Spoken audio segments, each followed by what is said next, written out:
Баршаңызға сәлем. Бүгін біз Джек Воробей атымен танымал болған жұлдызымыз Джонни Депп жайлы айтамыз. Соңына дейін көріңіздер, сіздерге көңілді әрі қызықты болатынына сенімдімін. Ал бастайық.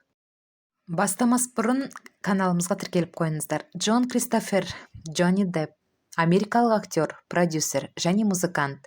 Ол үздік актер санатында Алтын глобус және Америка кино актерларының гильдиясы марапаттарын жеңіп алған.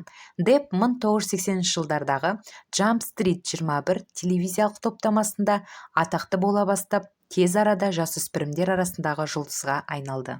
Фильмдерге бет бұрғаннан кейін ол Эдвард Қайшы қолдар фильмдегі бас кейіпкер ретінде әйгілі болды. Ал кейінірек ол ұйқылы алқап, Чарли және шоколад фабрикасы, Кариб теңізінің қарақшылары фильмдер сериясында және Ранго сияқты фильмдерде кассалық жинақ табыстарына жетті. Ол режиссер әрі жақын досы Тим Бертонмен бірге 2006 жылы Оскар сыйлығына үздік анимациялық фильм санатында номинация алған Келіншекті мәйіті атты бір анимациялық фильмде жұмыс жасады. Олардың ішінде ең беріректе түсірілгені Қара көлеңкелер. Депп Эдвудта кіші Эдвард, Донни Браскода Джозеф Пистано, Лас-Вегастағы үрей мен жек көрушілікте Хантер Томпсон және Кокаинде Джордж Жанг, 2009 жылғы Майкл Манның «Қоғам жаулары» атты фильмінде банктерді тонаушы Джон Диллинджер сияқты шынайы тұлғаларды сомдаған үшін құрметке ие болды. Депп ойнаған фильмдер ақш кинокассасында $3 миллиард және әлемдік кинокассада $7,6 миллиард жинады. Ол 2012 жылы Гиннес рекордтар кітабында $75 миллион мен ең жоғары ақы алатын актер ретінде көрсетілді. Джонни Депп Кентукки штатында қоғамдық инженер Джон Кристофер және даяшы Бетти Сью Пальмердің отбасында дүниеге келген. Оның Дэниел есімді жазушы ағасы және 2 әпкесі бар. Кристи қазіргі өзінің жеке менеджері және Дебби. Депптің ата тегінде француз, неміс, үндіс және ирланд қаны бар. Депптің балалық шағында оның отбасы жиі қоныс аударып отырған. Ол бауырларымен бірге 20-дан астам тұраққа қоныс аударып, ақыры Флорида штатындағы Мираларда 1970 жылы тұрақтаған. 1978 жылы Депптің ата-анасы ажырасады.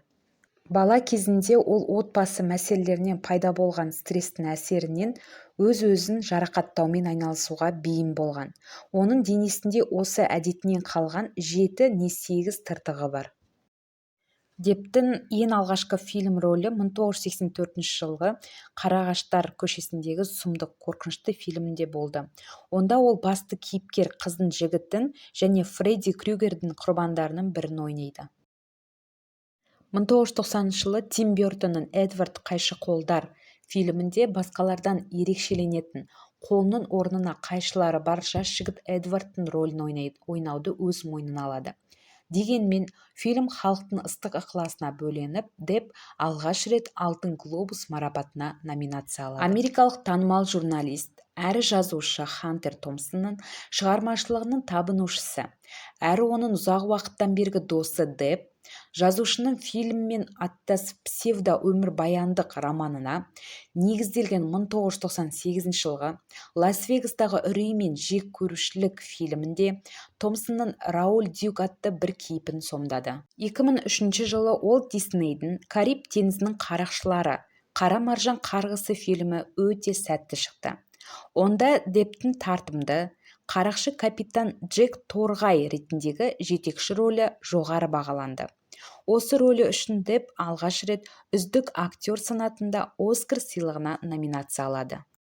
2004 жылы ол «Ғажайыптар елі» фильмінде Питер Пенді ойлап тапқан шотландық жазушы Барриді сомдаған үшін екінші рет үздік актер санатында Оскар сыйлығына номинация алады.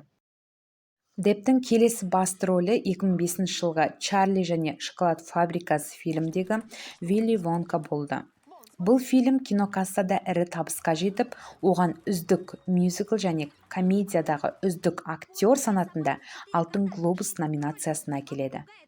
Джонни Депп Джек Торғай рөліне 2006 жылы 7 шілдеде тұсауын кесіп, ақш көрсетілімдерінде алғашқы 3 күнде $135,5 миллион ақша жинап, демалыс күндердегі ең жоғары кино касса рекордын жаңартқан. Кариб теңізінің қарақшылары өлген адамның сандығы циквелінде қайта оралады.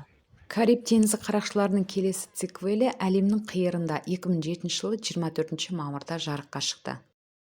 2007 жылы Депп Тим Бёртонның Суини Тодд мюзиклін фильмге ыңғайластыруында басты рөлде ойнады. 2009 жылы Депп Доктор Парнстың қиял әлемі фильмінде марқұм Хит Леджердің бұрынғы кейіпкері Джуд Лоу Колин Феррелдермен бірге ойнап бітірді. 3 актер да өздерінің фильмнен алған жалақыларын Леджердің қызы Матильдаға берді. 2010 жылы ол Бёртонның Алиса ғажайыптар елінде фильмінде ессіз қалпақшыны ойнады.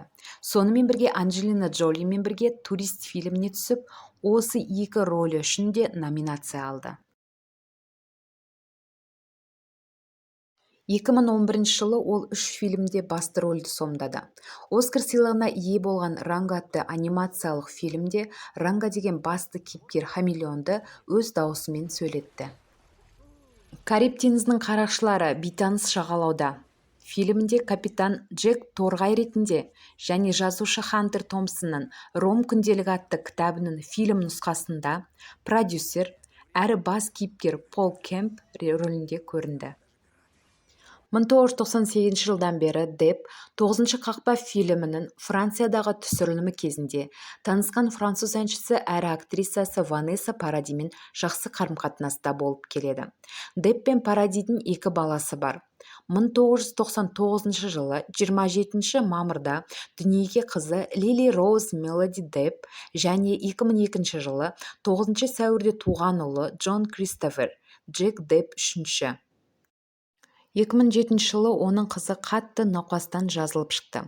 Инфекция оның бүйрегінің істемей қалу қаупін туғызып, ұзақ уақыт Лондонда ауруханада жатты.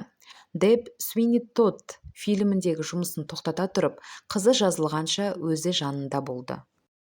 Осы Great Ormond Street ауруханасына 2007 жылы қараша айында толық капитан Джек Торғай костюмімен келіп, 4 сағат бойы науқас балаларға ертегілер оқып берді. Кейінірек ол 2008 жылдың басында госпитальға $2 миллион шамасында алғыс ретінде тарту етті. Америка құрама штаттарында екеуі де Голливуд кино жұлдызы болған Джонни Депп пен ажырасқан әйелі Эмбер Хёрд арасындағы бірнеше апта бойы жалғасып келе жатқан жала жабу туралы сот процесі Депптің пайдасына шешілді. Қазылар алқасы Деппті дұрыс деп тапты.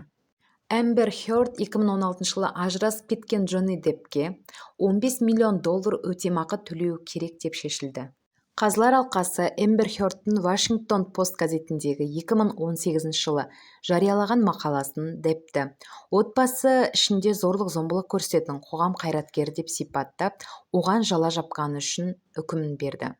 Кариб теңізінің қарақшылары фильмдегі рөлі арқылы әлемге танымал болған Депп газеттегі мақаласына орай Эмбер Хёрдке $50 миллион сот ашқан. Хёрдтың адвокаттары да Деппке қарсы $100 миллион қарымжы сотын ашқан болатын. Эмбер Хёрд сот процесі бойынша Депптің өзіне жыныстық жәбірлеу көрсеткенін пайымдады. Осыған орай Депп те жауабында Хёрдке қол көтермегенін, жәбірлеу пайымдауының жалған екенін, Хёрдтың өзіне қол көтеріп шабуылдағанын айтқан еді. Солай Джонни Депп жеңіске жетті. Бүгінгі шығарылымыз аяқталды. Ұнаса лайк басып, каналға тіркеліп қойыңыздар. Комментарийға келесі қандай жұлдыз туралы білгілеріңіз келеді? Соны жаза кетіңіздер. Келесі кездескенше.